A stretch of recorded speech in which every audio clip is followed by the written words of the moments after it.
Wabunge wa bunge la Ulaya wamepinga mpango wa tume ya Ulaya kufadhili Tanzania. Sasa hayo yote yametokea kwamba bunge la Ulaya tayari lilikuwa limepinga pendekezo la tume mwezi Novemba, na hoja na wasiwasi wa wabunge hazikushughulikiwa na tume ya Ulaya.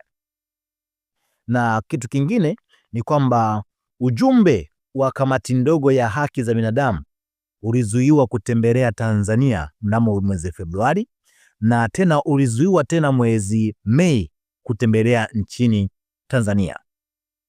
Sasa siku ya Alhamisi ambayo ilikuwa ni siku ya jana, wabunge wa bunge la Ulaya walipitisha azimio linaloitaka tume ya Ulaya kuweza kuondoa pendekezo lake la kutoa msaada wa kifedha kwa Tanzania kwa mwaka 2026. Sasa bunge la Ulaya lilipitisha azimio hiyo kwa kuweza kupiga kura ya kuweza kuonyesha kuunga mkono kuhusu rasimu ya uamuzi wa tume ya Ulaya inayohusu ufadhili wa mpango wa utekelezaji wa mwaka kwa ajili ya Jamhuri ya Muungano wa Tanzania wa mwaka 2026. Katika maandishi yaliyopitishwa katika kikao kilichofanyika siku ya jana, wabunge walibainisha kwamba mwezi Novemba mwaka 2025 tume ya Ulaya ilisimamisha mchakato wa kuweza kupitisha uamuzi wake wa kutoa fedha kwa Tanzania kufuatia wasiwasi mkubwa uliotolewa na wabunge. Wasiwasi huo ulihusu hasa namna ya uchaguzi wa mwaka 2025 wa Oktoba uliofanyika, ambao walidai kuwa ulikuwa na udanganyifu, pamoja na hatua kali za serikali dhidi ya maandamano yaliyofuata ya uchaguzi huo. Kwa mujibu wa taarifa iliyotolewa, walisema kwamba zaidi ya watu 500 walipoteza maisha na mamia wengine walikamatwa kwa tuhuma za uhaini. Lakini hata hivyo, wabunge wa bunge la Ulaya wanaamini kwamba hoja walizozitoa katika azimio hilo na maazimio mengine kuhusu mwenendo wa serikali ya Tanzania hazikuzingatiwa katika uamuzi wa kuendelea na mchakato wa kuweza kupitisha mpango wa ufadhili wa mwaka 2026. Miongoni mwa mambo walioyataja ni maombi ya mara kwa mara ya serikali ya Tanzania kuahirisha ziara ya ujumbe wa bunge kutoka katika kamati ndogo ya haki za binadamu ya bunge la Ulaya. Kwa mtazamo wao, wanasema kwamba hatua hiyo ni sawa na kukataa ziara ambayo inalenga kujadili masuala yanayohusu haki za binadamu, demokrasia na utawala wa sheria nchini Tanzania. Kwa hiyo baada ya zile ziara ambazo wanataka kuja huku nchini Tanzania mwezi Februari na mwezi Mei, alafu wakakataliwa, wao walitemu kwamba serikali ya Tanzania inakataa kutoa vibali kwa ajili ya hawa watu kuja kwenye taifa la Tanzania kuweza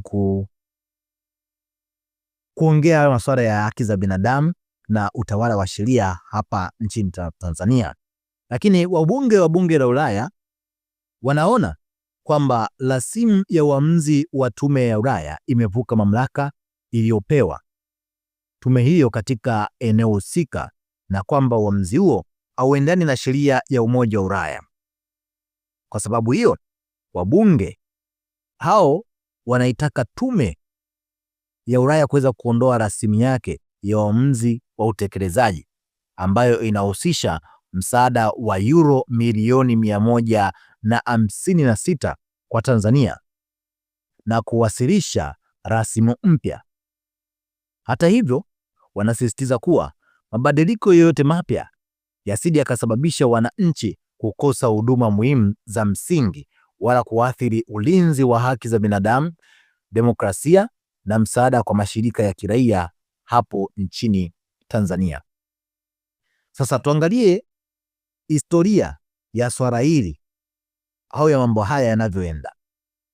Baada ya uchaguzi wa Oktoba mwaka 2025 ambao unaelezwa kuwa ulikumbwa na udanganyifu, serikali ya Tanzania ilihusika katika ukandamizaji wa nguvu dhidi ya maandamano ya wananchi. Tume ya Kitaifa ya Uchunguzi iliundwa kuweza kuchunguza vurugu zilizohusiana na uchaguzi wa tarehe 29 Oktoba mwaka 2025. Ilikiri mnamo tarehe 23 Aprili mwaka 2026 kwamba angalau watu 518 walifariki dunia. Hata hivyo, tume hiyo haikuwataja waliohusika na matukio hayo, jambo ambalo lilikwamisha uwajibikaji na upatikanaji wa haki kwa waathirika, na pia haikuweka hadharani matokeo ya uchunguzi wake. Mnamo tarehe 8 mwezi wa 5 mwaka 2026, wabunge wa bunge la Ulaya walipitisha azimio katika kikao cha jumla kuhusu kukamatwa kwa mwenyekiti wa Chama cha Demokrasia na Maendeleo Chadema. Hapa tukimzungumzia Tundu Antipas Lissu, pamoja na hatari ya kukabiliwa na hukumu ya kifo. Katika azimio hilo walilaani kukamatwa kwake na kueleza wasiwasi mkubwa kuhusu mashtaka dhidi yake ambayo wanaamini kwamba yana msingi wa kisiasa na yanaweza kusababisha adhabu ya kifo. Pia waliitaka serikali ya Tanzania kumwachilia mara moja bila masharti yoyote na kuhakikisha usalama wake pamoja na haki yake ya kuweza kupata kesi ya haki ya uwakilishi wa kisheria. Na mambo ndio yalivyokuwa hivyo katika barua iliyoweza kutolewa na bunge la Ulaya. Sasa mtazamaji na mfuatiliaji wetu, baada ya kuwa imetolewa taarifa hiyo, kuna maoni ya baadhi ya watu hapa. Mfano ni huyu rais wa TLS hapa, tukimzungumzia Boniface Mwabukusi. Yeye alikuwa na mambo haya ya kuweza kuongea. Yeye aliandika machache katika ukurasa wake wa X, zamani kama Twitter. Akasema kwamba maandiko yanasema tutawagundua kwa vinywa na matendo yao. Natamani iwe kama usajili, ili tusajili wabunge hawa wawe ndani ya bunge letu na taasisi zenye dhamana ya kuweza kulinda utu na uhai wetu. Taifa letu lilisifika kama nchi ya mstari wa mbele katika ukombozi wa Afrika, tukihubiri haki na uhuru wa kujitawala. Ni huzuni sana kwamba kwa sasa taifa letu limepoteza tunu zote na tunawekeza katika chuki, uragai, vitisho na kutokuwajibika. Hapa bunge la Ulaya limechukua jukumu la vyombo vyetu vya ulinzi na usalama.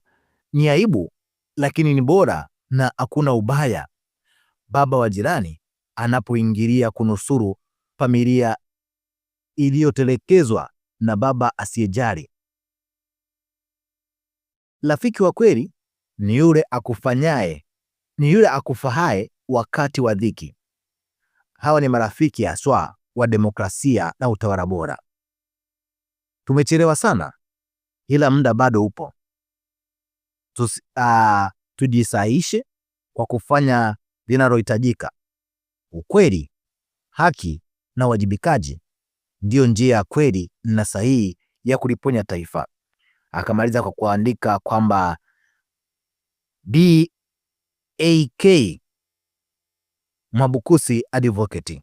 Akawa amemaliza kuandika hivyo wakili Mwabukusi, ambaye pia ni rais wa Tanganyika Law Society, yani chama cha wanasheria Tanganyika TLS. Tuachie maoni yako, tuambie ni kipi ambacho unacho. Tukutane wakati mwingine na wasaa mwingine kuendelea kujuzana taarifa mbalimbali. Asanteni sana kwa kuwa nami kuanzia pale tulipoanza kuhudhuria taarifa hii mpaka hapa tunapotamatisha taarifa hii. Tunakushukuru wewe ambao umekuwa nasi, lakini usisahau kusubscribe na kubonyeza alama ya kengele ili mtu wa kwanza kabisa utakayekuwa unapokea taarifa zetu pindi tunapoziweka katika chaneli hii.